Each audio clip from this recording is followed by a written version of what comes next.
बिस्मिल्लाहिर्रहमानिर्रहीम। काफ़ी अर्से के बाद आज एक और लेक्चर रिकॉर्ड करने का मौका मिला है।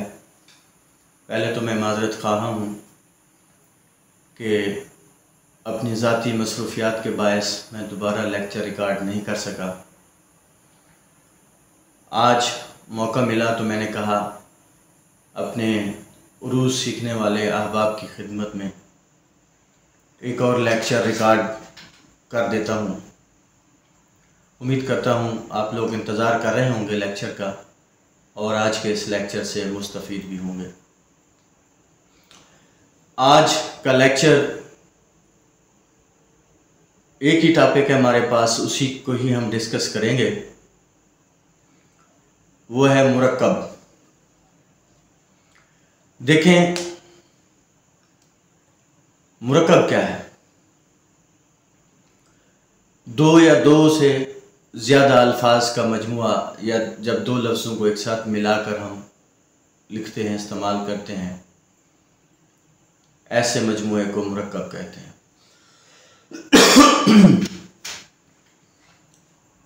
माफ़ी चाहता हूँ। बेसिकली मुरक्कब की दो इकसाम होती हैं, एक मुरक्कब नाकिस और दूसरा मुरक्कब ताम। मुरक्कब नाकिस ऐसा मुरक्कब होता है जो दो लफ्ज़ों का मजमुआ तो होता है, लेकिन उससे बात पूरे अंदाज में हम समझा नहीं सकते दूसरे को। और मुरक्कब ताम ऐसा होता है जिससे हम अपना माफ़ी ज़मीर बयान कर सकते हैं। खैर, हम लंबे चक्रों में नहीं पड़ेंगे ताकि आप उलझ न जाएं मुरक्कबात के चक्रों में। हम शायरी में मुरक्कब इस्तेमाल करते हैं, जैसे दिले नादां, अपना शबे गूं, या इस तरह के बहुत सारे अल्फाज हैं जो शायरी में शायर हज़रात इस्तेमाल करते हैं। तो हम थोड़ा सा टच देंगे मुरक्कबात की अक़साम जो हमारे काम की हैं, उनको हम पढ़ेंगे। उसके अलावा उनका वज़न कैसे बांधा जाता है, उनका वज़न कैसे निकाला जाता है, आज हम उनका वज़न निकालेंगे इंशाअल्लाह। तो मेरा आज का लेक्चर सुनने से पहले मेरी हस्बे रिवायत आप लोगों से गुजारिश होगी, रफ़ रजिस्टर साथ रखिए, कलम पेंसिल अपने साथ रखिए, जो ख़ास बातें हैं वो नोट करते जाइए और जो आपको मास्क बताई जाए उसको हल कीजिए। और इस वीडियो को अपने दोस्तों के साथ ज़रूर शेयर कीजिए। अब हमारे पास मुरक्कब नाकिस जो है उसकी अक़साम हैं जो अमूमी तौर पर हमारे शायरी में इस्तेमाल होती हैं। वैसे तो मुरक्कब नाकिस की 9 अक़साम हैं, मैं सरसरी तौर पर बता देता हूँ। मुरक्कब इज़ाफ़ी, मुरक्कब तौसीफ़ी, मुरक्कब अतफ़ी, मुरक्कब अददी, मुरक्कब जारी, मुरक्कब इशारी, मुरक्कब इंतिज़ाजी, मुरक्कब ताबे मौजू और ताबे मुहमल। ये सारी अक़साम जो हैं ये मुरक्कब नाकिस की हैं। हम शायरी में सिर्फ मुरक्कबात जो है वो दो इस्तेमाल करते हैं, एक होता है मुरक्कब इज़ाफ़ी और दूसरा मुरक्कब अतफ़ी। ये हम इस्तेमाल करते हैं अमूमी औक़ात शायरी में। अब सबसे पहले जो था मुरक्कब इज़ाफ़ी था। मुरक्कब इज़ाफ़ी उस मुरक्कब को कहते हैं जो मुज़ाफ़ इलैह और हर्फ इज़ाफ़त से मिलकर बनता है। ये अरबी का फार्मूला है जो उर्दू में मुस्तअमल है। मिसाल के तौर पर हिना की किताब, अकरम का कलम, चमन के अंगूर वगैरह वगैरह। मगर याद रहे, जब हम शायरी में मुरक्कब इज़ाफ़ी इस्तेमाल करते हैं उसकी ये शक्ल नहीं होती। हम वहाँ पर मुरक्कब जो है वो फ़ारसी तरकीब के मुताबिक इस्तेमाल करते हैं। फ़ारसी तरकीब से ये होता है कि जहाँ पर हर्फ इजाफ़त, ये जैसे हर्फ इजाफ़त जो है वो का, के, की, को वगैरह, ये हर्फ इजाफ़त हैं। आपने पढ़ा था जैसे हिना की किताब, हिना और किताब का जो रब्त था वो की के साथ जोड़ा जा रहा था। अकरम का कलम, अकरम का कलम, इसमें अकरम और कलम को एक दूसरे के साथ जोड़ा जा रहा है, तो उसमें लफ्ज़ का जो है वो दोनों को मिलाकर एक मुरक्कब बना रहा है। ये तो उर्दू और अरबी में जो है तरकीब है। मगर हम शायरी में जो मुरक्कबात इस्तेमाल करते हैं वो बेसिकली फ़ारसी तरकीब जो है वो हम इस्तेमाल करते हैं। फ़ारसी तरकीब के लिए ये होता है कि मुज़ाफ़ का जो आखिरी हर्फ है उसके नीचे ज़ेर लगा दी जाती है और अगले लफ्ज़ को उसके साथ मिला दिया जाता है। जैसे अब मैं आपको बताऊं, रंगे हिना।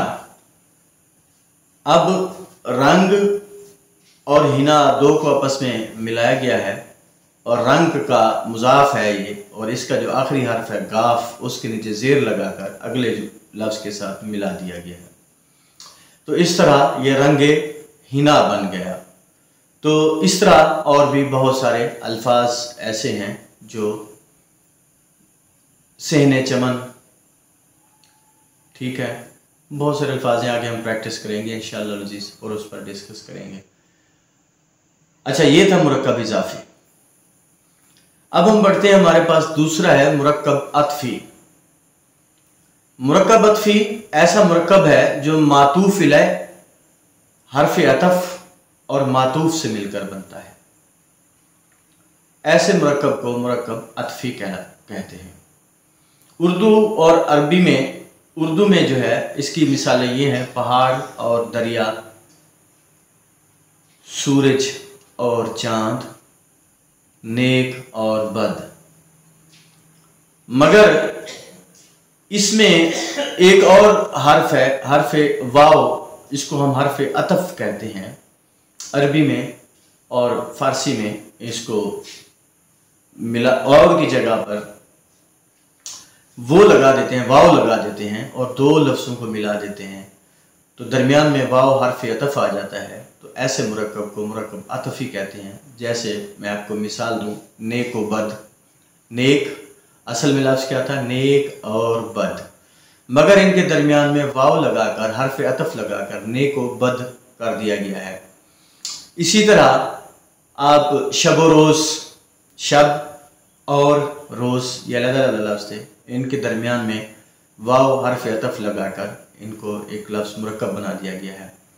तो वाव जो है हर्फ अतफ है, तो लिहाजा ऐसे मुरक्कब को हर्फ मुरक्कब अतफी कहेंगे। अब इल्मे अरूस को मद्देनज़र रखते हुए जब हम इन मुरक्कबात का वज़न निकालेंगे, बांधेंगे, तो उसका अपना एक तरीक़ाकार है। आइए हम मिलकर ऐसे मुरक्कबात का वज़न निकालते हैं, देखते हैं कि इन मुरक्कबात का वज़न कैसे बांधा जाएगा, किस तरह बांधा जाएगा, किस तरह निकाला जाएगा, ये हम देखते हैं। अब सबसे पहले हमने पढ़ा था मुरक्कब इजाफी।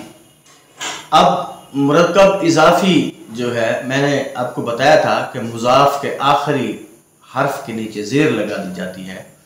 तो ऐसी सूरत में जो मुरक्कब बनता है उसको मुरक्कब इजाफी कहते हैं, और ये फ़ारसी में मुस्तअमल है, और हम उर्दू में शायरी में हमारे शोरा कराम इसको लगाते हैं।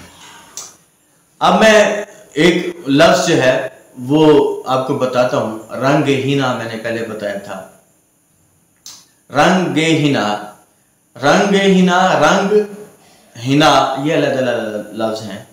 अगर हम इनका वज़न बांधें तो रे और नून, रन, क्योंकि नून मारूफ है यहाँ पर, तो रन का वज़न बांधा जाएगा, और गाफ यही जय कोताह था, रंग। अब मैं बगैर मुरक्कब के इनका वज़न निकाल रहा हूँ। रे नून रन, हिजय बुलंद, गाफ हिजय कोताह, दो एक इसका वज़न हो गया। ही ना, हे के नीचे ज़ेर है तो हे जो है वो अकेला है, हिजा कोता है, उसको एक के मद्दे मुकाबिल बांधा जाएगा और नून अलिफ ना, इसका वजन 2 हो जाएगा। लेकिन जब ये मुरक्कब बने रंगे ही ना बन गए, अब इसका वजन यूँ होगा, रंग तो मारूफ है लफ्ज़, ठीक है, उसको तो हम छेड़खानी नहीं करेंगे, उसको 2 के मद्दे मुकाबिल वजन बांधेंगे। गाफ के नीचे ज़ेर है, अब जहाँ जिसके नीचे ज़ेर है हर्फ इजाफत आया है उस पर हमारी मर्जी है शायर की कि इसको हम हिज्जा कोताह बांधें या हिज्जा बुलंद बांधें, ये हमारी मर्जी पर मुनहसर होता है। तो अब इसका वजन जो है अगर हम निकालते हैं रंगे, इसको हम 2-1 चाहे बना सकते हैं, 2-2 चाहे बना सकते हैं और हिना का वजन ख़राब नहीं करेंगे, वो वैसे का वैसा रहेगा। अब दूसरा लफ्ज़ सेहने चमन। सेहने चमन जो है, अब इसको देखते हैं, स्वाद हे नून और चमन चे मीम नून। अगर हम इनको अलग-अलग पढ़ें तो सेहन और चमन ये लफ्ज़ थे, मगर जब इनको मुरक्कब बनाया तो ये बने सेहने चमन। स्वाद है सेह, ये हिज्जा बुलंद है, नून के नीचे ज़ेर है, अब हमारी मर्जी है हम नून को हिज्जा कोताह बांधें या हिज्जा बुलंद बांधें। चमन का वजन जैसे था चमन 1-2, उसको वैसे हम बांधेंगे, ठीक हो गया। इसी तरह बहुत सारे अल्फाज हैं जो आप इस्तेमाल कर, जैसे काबिले कद्र, काबिले कद्र। अच्छा, अब एक और बात भी नोट कीजिए, मुरक्कब इजाफी में ऐसा होता है कि जैसे लफ्ज़ है काबिल, अगर हम इसको अमूमी तौर पर इसका वजन देखें तो ये क्या है लफ्ज़ काबिल, ठीक है, और आगे है कद्र, वो भी वाज़ेह है। अगर हम इनको मुरक्कब बनाए बगैर इसका वजन निकालते हैं तो काफ अलिफ का, इसका हिज्जा बुलंद हो जाएगा, वजन 2, बिल बेज़ेर लम्बिल हिज्जा बुलंद, कद्र काफ दाल कद हिज्जा बुलंद और रे हिज्जा कोता। लेकिन जब हमने इसको मुरक्कब बनाया तो आवाज़ पर गौर कीजिएगा, का बे ले कद्र, का बे ले कद्र, दोबारा गौर कीजिएगा, का बे ले कद्र, काफ अलिफ का हिज्जा बुलंद, बे उसकी आवाज़ अब अलहदा से बरामद हो रही है, बे के नीचे ज़ेर अलग गई, लेकिन आवाज़ अकेला हर्फ जो है अपनी आवाज़ दे रहा है बे। अब चूंकि अकेला हो गया है बे तो वो हिज्जा कोता होगा और लाम के नीचे ज़ेर लगाने से जो ले बना था उस पर हमारी मर्जी है कि हम उसको हिज्जा कोता बांधें या हिज्जा बुलंद बांधें। तो काबे ले, अब इसका वजन बनेगा 2-1-2 हमारी मर्जी, 2-1-1 हमारी मर्जी, हिज्जा बुलंद हिज्जा कुता हमारी मर्जी, हिज्जा बुलंद हिज्जा कोता और हिज्जा बुलंद बांधे हमारी मर्जी हो गया। कद्र का वजन वैसे का वैसा रहेगा, उसको हम छेड़खानी नहीं करेंगे। तो अब मैं यहाँ पर आपको बहुत सारे अल्फाज ऊपर दे रहा हूँ, आपका काम ये है कि उनका आप लोगों ने वजन निकालना है। आगे बढ़ते हैं। दूसरा मुरक्कब था हमारा मुरक्कब अत्फी। मुरक्कब अत्फी में हमने कहा था कि ये 2 तरह का हम है, अरबी फारसी में इनकी तरकीब अलग से हैं। मुरक्कब अत्फी में असल में मातूफ इलै, हर्फ अतफ और मातूफ से मिलकर बनते हैं, 3 चीज़ों का मजमूआ होता है, मातूफ इलै, हर्फ अतफ और मातूफ।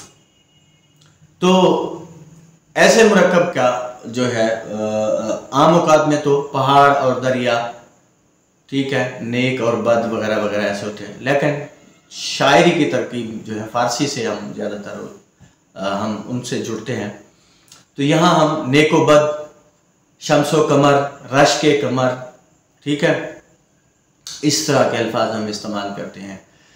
तो अब हमारे पास अल्फाज हैं जिस्मो जान, ठीक है, नेको बद, शबो रोज। अब हम इनका वजन निकालते हैं।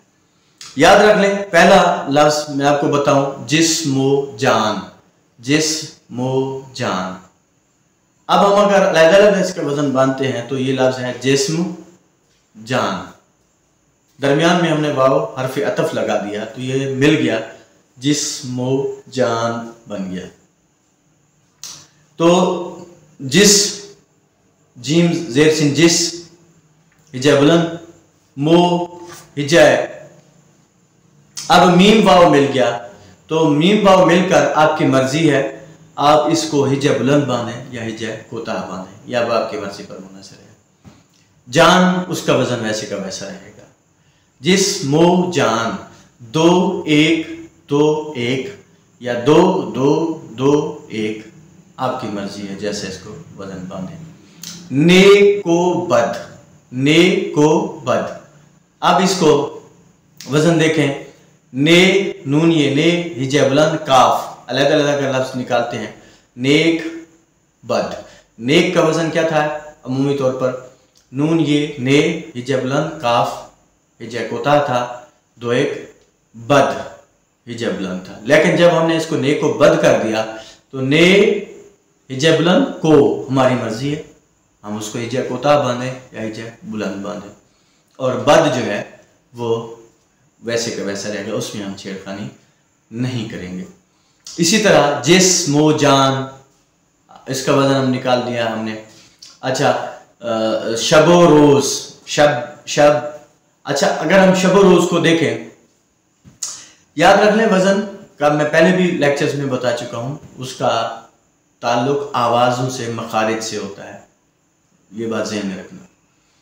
अब लफ्ज़ था शब रोज, शब आपको पता है शीन ज़बर बे, शब हिजा बुलंद, रोज रेवा रो हिजा बुलंद और जे हिजा कोता साकिन था। जब हमने इसको मिला दिया आपस में, शब्बो रोज कर दिया, अब गौर करें आवाज पर, मखारिज पर, शबो, शबो रोज, शबो रोज, शा अलग आवाज, बो बेवाव हरफ अतफ से मिलाकर, अब आपकी मर्जी है इसको हिजा कोता बांधे या हिजा बुलंद बांधे। रोज का वजन जैसे था वैसे का वैसा रहेगा। तो अब मैं ऊपर ये साथ में काफ़ी सारे अल्फाज लिख रहा हूँ, आप लोगों ने क्या करना है, उनका वज़न निकालना है। तो आज हमने मुरक्कब की अक़साम पढ़ी और उनका वज़न निकालना सीखा। उम्मीद करता हूँ आप लोगों को समझ में आ गया होगा। अगर कहीं फिर भी आपको समझ में नहीं आता तो आप नीचे कमेंट करके मुझे बता सकते हैं, मैं आपको उसका रिप्लाई दूँगा। काम आपके ज़िम्मा ये है कि 50-50 अल्फाज मुरक्कब अतफ़ी के और 50 अल्फाज मुरक्कब इजाफ़ी के आपने डायरी पर लिखने हैं, और मुमकिन हो तो एक तस्वीर बनाकर उनकी इस लेक्चर के नीचे कमेंट की शक्ल में पोस्ट कर दीजिए अपने नाम के साथ। तो मैं इंशाल्लाह उनको देखूंगा, अगर कहीं किसी का गड़बड़ हुआ तो मैं उसको हल करके वहीं कमेंट में आपको जवाब दूंगा। तो जाते हुए एक बार फिर मैं कहूँगा, अपना ख्याल रखें, मेरे चैनल को सब्सक्राइब कर दें, दोस्तों के साथ वीडियो शेयर कर दें जो सीखना चाहते हैं। इंशाल्लाह उम्मीद करता हूँ इस बार बहुत जल्द अगले लेक्चर के साथ आप लोगों की खिदमत में हाजिर होऊंगा। तब तक अपना ख्याल रखिए, अपनों से मोहब्बत बांटिए। फ़ी अमानिल्लाह, अल्लाह हाफ़िज़।